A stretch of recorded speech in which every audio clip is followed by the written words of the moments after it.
Dalam peringatan May Day di tahun 2024 ini, sebanyak 700 buruh yang tergabung dalam Konfederasi Kongres Aliansi Serikat Buruh Indonesia menggelar aksi damai di gedung DPRD Sumsel pada Rabu siang. Dalam aksi damai ini, ratusan buruh menyampaikan langsung 14 tuntutannya kepada pemerintah. Di antaranya, mulai dari meminta dicabutnya Omnibus Law Cipta Kerja dan PP turunannya, stop PHK dan pemberangusan serikat buruh, pemberlakuan upah layak nasional, hingga tolak sistem kerja kontrak dan magang. Kasbi sendiri menilai, sampai saat ini tuntutan yang selalu disampaikan para buruh di May Day masih belum menemukan solusi. Kasbi melihat belum ada tindakan nyata hingga implementasi yang dilakukan oleh pihak terkait terhadap tuntutan para buruh ini.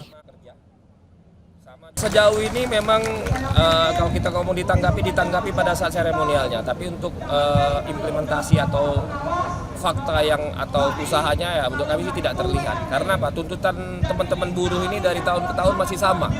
Jadi menurut kami dari Kasbi dan dari teman-teman buruh lainnya itu tetap menyuarakan dengan hal-hal terkait masalah upah dan juga untuk terkait masalah Undang-Undang Cipta Kerja, menurut kami itu tidak berpihak pada buruh.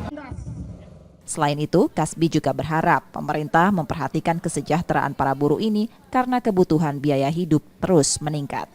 Nur Muhammad, Kompas TV, Palembang, Sumatera Selatan. Mungkin karena masih grogi kawan-kawan.